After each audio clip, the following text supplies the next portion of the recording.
साथियों, अब ये लड़ाई सिर्फ एक दो आदमी की नहीं, एचओ के हर पढ़ने वाले हर स्टूडेंट की लड़ाई बन चुकी है। आजादी आजादी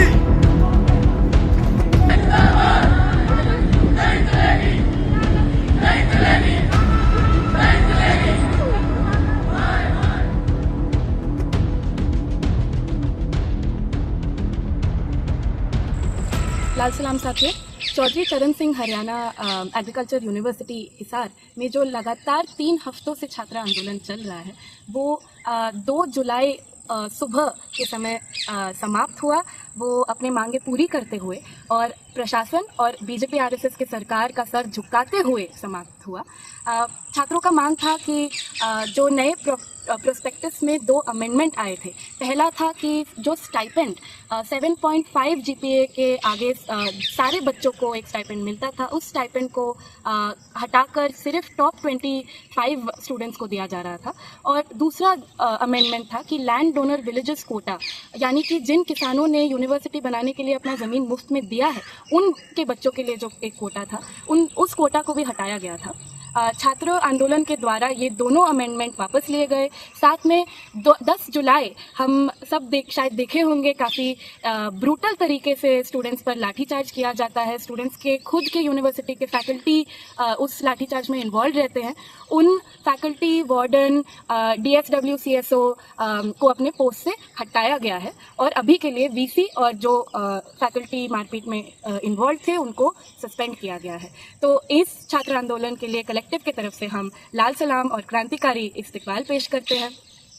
कलेक्टिव का एक टीम 2 जुलाई को HAU हिसार गया था वहाँ के छात्रों से बात करने के लिए, और जो 10 जुलाई में जो लाठीचार्ज के विक्टिम्स थे उन स्टूडेंट्स से बात करने के लिए और अपना सॉलिडारिटी एक्सप्रेस करने के लिए।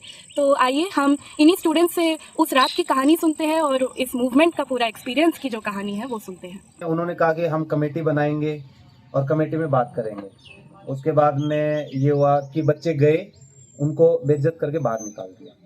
उस टाइम पे डीन पीजेस का स्टेटमेंट आता है, जिसका ब्योत होगा वो MSc करेगा, मतलब जो अफोर्ड कर सकता है वही करेगा। हम ये नहीं है कि हम फ्री में पढ़ाएंगे बच्चों को। ये जो 10 तारीख का मामला था कि हमारे जो सीनियर्स गए थे बात करने के लिए, उनकी बात ये थी कि 7 मेंबर्स की कमेटी जो हमारे रिप्रेजेंटेटिव्स हैं वे बैठेंगे। तो डीन पीजीस ने कहा कि सिर्फ 2 तो आप आ सकते हो 7 में से, और बाकी के 5 मेंबर हम अपनी तरफ से स्टूडेंट्स हम बैठाएंगे। ठीक, इस बात पे मना कर दिया गया क्योंकि ये तो कोई मतलब रीजन ही नहीं था उनके पास। हमने मना कर दिया। उसके बाद फिर से धरना बैठने के लिए भी जो ऑफिस है ब्लॉक है उसके सामने जाने लगे। जब CSO सुखबीर सिंह और 4-5 गार्ड उन्होंने बैठने से मना कर दिया और मतलब हाथापाई कर दी। उसके अगेंस्ट में उस टाइम हमारे पेपर चल रहे थे UG के, और उसमें हमारे जो MSc PhD के थे वे थे कम थे उस टाइम। उस वजह से ये मिलते ही पेपर्स होने के बाद हमारा जितने भी जो UG के थे या और दूसरे कॉलेज से सारे इकट्ठे हो गए। हमने उसके बाद इसकी मतलब जो रीज़न है वे मांगा, कोई रिस्पॉन्स नहीं। तो हमने पहले गेट नंबर 4 है उस पर धरना दिया शाम तक। 7 बजे हम वहाँ से शिफ्ट होके VC हाउस जो 1 नंबर गेट के पास है, VC हाउस, उस पे चले गए। 10:30 बजे की बात थी। VC साहब की गाड़ी आती है, बिना बताए हम वहाँ सारे वहीं पे ऑटो उन्होंने अपने सारे गार्ड्स बुला लिए और वे हमें धक्का मुक्की करने लगे। हमने उनकी गाड़ी पे एक स्क्रैच तक भी हमारे स्टूडेंट्स नहीं लगाए। मैं वहीं पर ही था, सबसे पास में ही था। एकदम से उसी गाड़ी से या वो कहीं से प्रोफेसर राधेश्याम निकल के आता है, पीछे से एक डंडा लेके आता है जो फाइबर का पुलिस वाला वो आते ही ना सुनता है, वो मारने लग जाता है। फिर जो और सीनियर थे उन्होंने कईयों को चोट लग गई। जो हमारे सीनियर डॉक्टर चक्सू हैं उनको चोट लग गई, उनका खोस लिया। पीछे से फिर से वो एक और डंडा निकाल के लेकर बस का और फिर से मारने। उस टाइम मैं वहाँ पे था, मेरे सिर पे लगी। उसके खिलाफ में क्या मुकदमा दर्ज हुआ है? 110 उसकी गिरफ्तारी हो चुकी है और एक हियरिंग हो चुकी है। बेल उनकी कैंसिल होती है। नेक्स्ट हियरिंग है 10 तारीख को। और सेक्शन 110 BNS जो नहीं है उसके अनइंटेंशनल अटेम्प्ट टू मर्डर। और हमने क्योंकि वो इंटेंशनली था, तो सिर पे चोट करना इतना, तो हमने उसके लिए जो एप्लीकेशन आगे प्रोसीड करनी होती है हमने उसकी कार्रवाई कर रखी है। नेक्स्ट हियरिंग उस दिन हमारे जो FIR हुई है, जो अथॉरिटी ने करवाई है, उसमें लिटरली उन बंदों का भी नाम है जो 2 साल से यूएसए में 2 साल से बाहर है अमेरिका में है वो बंदा जिसके ऊपर एफआईआर कर रखी है कि उसने उस दिन मार पिटाई की। वहां बैठा बंदा यहाँ से डंडे वहां से फेंक रहा है, लाठी मार रहा है यहाँ वो। पे HU यूनिवर्सिटी में आगे प्रशासन को लग रही है और कहीं भी नहीं जा रहा। ऐसा भाई तगड़ा इस यूनिवर्सिटी में इतना हमारे जो आंदोलन के बीच में इतना तगड़ा मतलब ऐसे ऐसे ऑफर आए हैं ना, फाइनल ईयर को ऑफर आता है कि एमएससी का पेपर लीक करवा देंगे, आपको एमएससी का पेपर में दे देंगे। पेपर दे ठीक है, पेपर दे देंगे, पेपर मिल जाएगी। पहले पेपर मिल जाएगा। अगर आपको 40 नंबर भी आते हैं, 50 नंबर आप क्राइटेरिया पार करते हो तो आपको टॉप जो हमारी वो है डिपार्टमेंट एग्रोनॉमी उसमें सीट दे देंगे, सीट मिल जाएगी। एमएससी को पेपर आता है कि आपकी थीसिस और सब कुछ कंप्लीट करवा देंगे विद इन वीक। उसके बाद पीएचडी का ऑफर आता है कि आपको एपी का पोस्ट मिल जाएगा। एपी का पोस्ट और नहीं मिलता तो एक नया पोस्ट वैसा ही बनाते हैं जिसकी सेम पे होगी। जो लोग पहले ज्ञापन दिए थे एबीवीपी से, वो लोग मूवमेंट के दौरान कहाँ पर थे, क्या कर रहे थे, थोड़ा उसके बारे में बताइए। वे निकल गए। वो मैं बताता हूँ आपको, 2 दिन बाद ही वो अथॉरिटी से उन्होंने हाथ मिला लिया। इनका सिर्फ और सिर्फ ये है कि अपने नंबर बना दें और हम एपी की पोस्ट में दोनों पीएचडी में और लास्ट शायद आखिरी ईयर उनका, वे बस यही है, वे छोटे छोटे ऐसे करते रहते हैं, बीड़े इकट्ठी कर ली और उसके ऊपर थप्पा लगा दे एबीपी ने इकट्ठी की। जिन जिन स्टाफ्स के बेटे इधर पढ़ते हैं वो लोग बोले कि आप लोग कमेटी में भी नहीं थे, उन लोगों के बस सस्पेक्ट किया कि ये लोग आंदोलन में है तो स्टाफ्स वगैरह का ट्रांसफर कर दिया गया। वो सारा चीज़ मैं आपको बताता हूँ, हमारे जूनियर्स हैं, उनके जो फादर वो यहीं पे फैकल्टी में है, तो उनका ट्रांसफर कर दिया गया बिना कोई नोटिस। नॉन टीचिंग के भी कुछ नॉन उनके भी नॉन टीचिंग्स का ट्रांसफर कर दिया गया। नॉन टीचर्स को थ्रेट दिया गया कि आपकी नौकरी खा जाएंगे अगर बच्चा पेपर देने नहीं गया तो। उस प्रेशर, इतना प्रेशर था बच्चों के ऊपर कि उनके घर पे पुलिस भेजी गई कि आप पेपर दीजिए, आप इस आंदोलन से उठिए। और फिर उसके बाद में बच्चों ने पेपर दिए। कितने बच्चों ने पेपर दिया मैं आपको बता दूं, 150 में से 3 बच्चों ने पेपर दिए हैं पूरी यूनिवर्सिटी में से। पूरी यूनिवर्सिटी में से 1700 बच्चों में से 13 बच्चों ने पेपर दिया। गर्ल्स हॉस्टल वाला चीज एक बार बोल दीजिए, उसका मेस वगैरह का क्या रिस्टोर हुआ, बंद हुआ?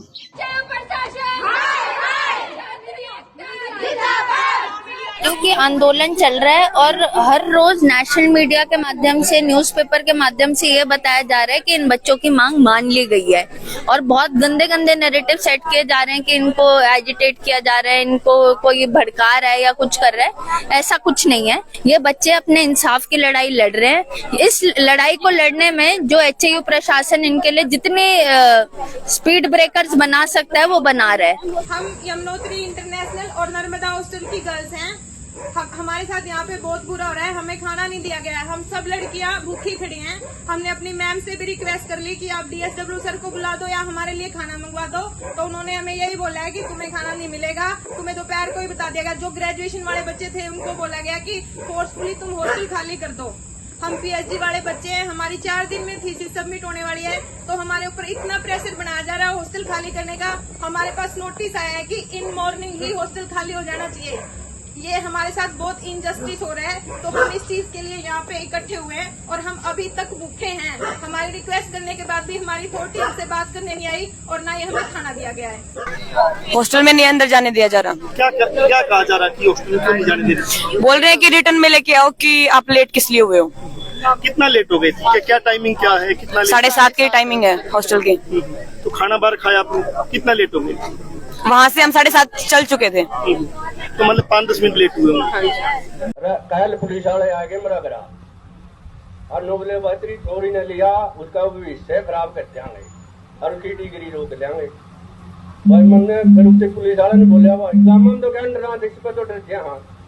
तो भाई तू जो भविष्य खराब हो रहा तो भगत सिंह के 500 किले लेके आने, फांसी टूटते देश खातर माँ भाई करती है। माँ भविष्य खराब करती है, घर की रोटी तो तू खूब समझा रहे उसकी माँ। इसमें शिक्षा तो मिली आपके बच्चे खातर खड़े होने तो है, हर बच्चे में सारी शक्ति जावेगी, हर बच्चे ने लड़ना होगा। मैं तो डरता नहीं, बात तड़के सपोर्ट खातर भी जाऊंगा मैं तुम्हारा। मैं ठीक है बेटी, वो कहते बेटी बचाओ बेटी पढ़ाओ, ये तो खेल खेल रही, दुकान खोल रही है काम का है। और यू इससे अपना में दुर्योधन सोचा है नहीं, इस पर इसका भी तो मन टूट गया, रस्का टूट जाएगा, थोड़ा टाइम लगेगा। उन्होंने मैं सीधा बंद कर दिया, ये हवाला देके कि समर वेकेशन है। बॉयज हॉस्टल की तो वे भी नहीं थी। हाँ, और हॉस्टल में ना तो बिजली और ना पानी। हाँ, ये भी हुआ कि पानी बंद कर दिया हमारा अभी मूवमेंट के दौरान मूवमेंट के हाँ, मूवमेंट के पीने का पानी, नहाने का पानी सब कुछ खत्म था। ये बात हुआ था। और ये कभी नहीं होता यूनिवर्सिटी में कि लाइब्रेरी बंद होती है। लाइब्रेरी समर वेकेशन के समय भी खुली रहती है, लेकिन ये 1 तारीख से 25 तारीख तक लाइब्रेरी भी बंद कर दिया है इन्होंने।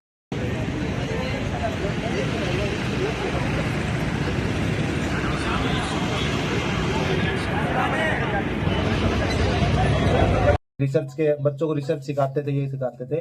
अब बिल्कुल टू बिल्कुल बस बोर्ड टू ये हो गया, क्लास में आते हैं, क्लास में आओ, पीपीटी चलाओ, पीपीटी रन कर दो, उसको बदलो, चले जाओ। आधे टीचर तो ऐसे जिनको पीपीटी भी नहीं पढ़ा, पता ही नहीं उनको, उन्होंने खुद पीपीटी नहीं बनाई है, वो बच्चों की पीपीटी है, वो खुद पढ़ा के जाते हैं। प्रैक्टिकल्स में पीपीटी बना देते हैं, जमा कर देते हैं, उन्हीं को जाके बना देते हो। फैसिलिटी तो इतनी कम है ना।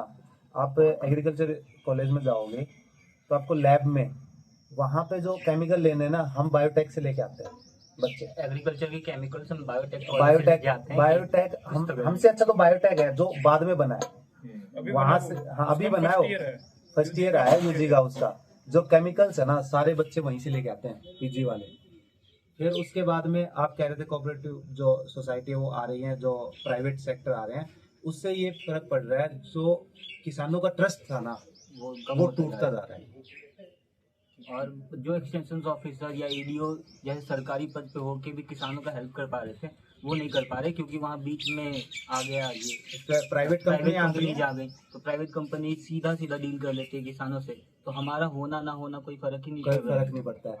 हम आगे जाके ऑफिसर्स बनेंगे एग्रीकल्चर फील्ड में, तो हमारे होने से क्या ही फर्क पड़ेगा जब सामने से प्राइवेट कंपनी अवेलेबल है। ये बात है। बताता हूँ, हमारे यहाँ पे एक लेडीज प्रोफेसर है, उनका नाम मैं रिवील नहीं कर सकता। उन्होंने यहाँ पे बहुत वैरायटियाँ बनाई हैं, ठीक है, वो डायरेक्ट किसानों से जुड़ी हुई हैं। उन्होंने एक फंड था जो यहाँ पे 300, आपको बता दूं, 300 किलो में इन्होंने दिखा रखा है कि ओनली 15 मन हुई है, मतलब जो क्रॉप है वो 15 मन हुई है, और उसी के साइड में 2 किलो में वो 15 मन हो गई। उन्होंने वहां पे सिग्नेचर करने से मना कर दिया कि मैं नहीं करूंगी, तो उनके फादर का मेडिकल फंड रोक दिया। उनको इतना मेंटली टॉर्चर करा गया ना कि उन्होंने घुटने टेक दिया। जैसे कि आपने एचयू के छात्रों से सुना, ये स्कॉलरशिप को बचाने का जो सवाल है, ये कुल मिलाकर शिक्षा और कृषि में बाजारीकरण से जुड़ा हुआ सवाल है। और इनकी जो आंदोलन थी, ये भी शिक्षा और कृषि को बचाने का आंदोलन था। हम देखते हैं कि 2005 से ही लगातार भारत और अमेरिका के अलग अलग तरीके के अग्रीमेंट साइन होने शुरू होते हैं। 2005 में एक knowledge initiative agreement on agricultural education, research, services and commercial linkages, KIA 2005 जिसको जाना जाता है, और आगे जाके उसको एग्रीकल्चरल डायलॉग्स अग्रीमेंट बोला जाता है। ये कोई इक्वल डायलॉग नहीं है साथियों। इसमें ज़्यादातर अमेरिका के बड़े एग्री बिजनेस कंपनीज जैसे कि मॉन्सेंटो और वॉलमार्ट इंडिया के साथ, इंडिया के public universities, public state agricultural universities और सेंट्रल एग्रीकल्चरल यूनिवर्सिटीज के साथ एक अग्रीमेंट, पब्लिक प्राइवेट पार्टनरशिप में जुड़ रहे हैं, जिसमें ज़्यादातर इंटेलेक्चुअल प्रॉपर्टी राइट्स जो कहते हैं, पैटेंट जो है, वो अमेरिका के बड़े कॉरपोरेशंस के साथ ही रह रहे हैं। तो हमारे पब्लिक यूनिवर्सिटीज़ में रिसर्च चल रहा है, लेकिन उसका मुनाफा अमेरिका के कॉरपोरेशंस को मिल रहा है। साथ में इस अग्रीमेंट में शुरू से ही हम देखते हैं कि इंडिया सबसे ज़्यादा खर्चा कर रहा है। उस समय इंडिया 3,500 करोड़ का खर्चा कर रहा था, बल्कि अमेरिका सिर्फ 100 करोड़ का खर्चा कर रहा था। तो ये एकदम गैर बराबरी एक अग्रीमेंट है, और इसी अग्रीमेंट का नतीजा हम आज एग्रीकल्चरल यूनिवर्सिटीज़ में रिसर्च के कॉन्टेक्स्ट में भी देखते हैं। आगे जाते हुए 2023 ऑनवर्ड्स ICAR जो है लगातार MOU साइन करता है अमेजॉन के साथ, सिंजेंटा के साथ। सिंजेंटा वही कंपनी है जो 2018 में 60 से ज़्यादा किसानों के मृत्यु के लिए जिम्मेदार था, एक पेस्टिसाइड पॉइजनिंग स्कैम के वजह से। इन कंपनियों के साथ ICAR अग्रीमेंट साइन कर रहा है, और कृषि विज्ञान केंद्र जहाँ पे ज़्यादातर एग्रीकल्चरल यूनिवर्सिटीज़ के बच्चे इंटर्नशिप करते हैं या रिसर्च करते हैं, काम करने जाते हैं, उन केंद्रों में इन कंपनियों को जगह दिया जाएगा किसानों को अपने प्रोडक्ट के बारे में बताने के लिए। तो आप ही बताइए, क्या ये रिसर्च है या क्या ये मार्केटिंग स्ट्रैटेजी है 2-3 कंपनियों के लिए?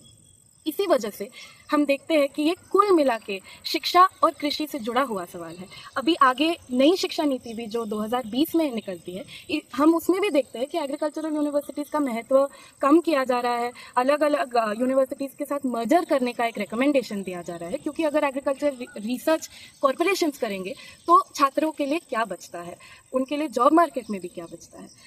तो एग्रीकल्चर का जो कोर्स है उसी को अंडर फंड किया जा रहा है और बायोटेक्नोलॉजी जैसे दूसरे कोर्सेज को एग्रीकल्चर यूनिवर्सिटीज़ में इंट्रोड्यूस किया जा रहा है।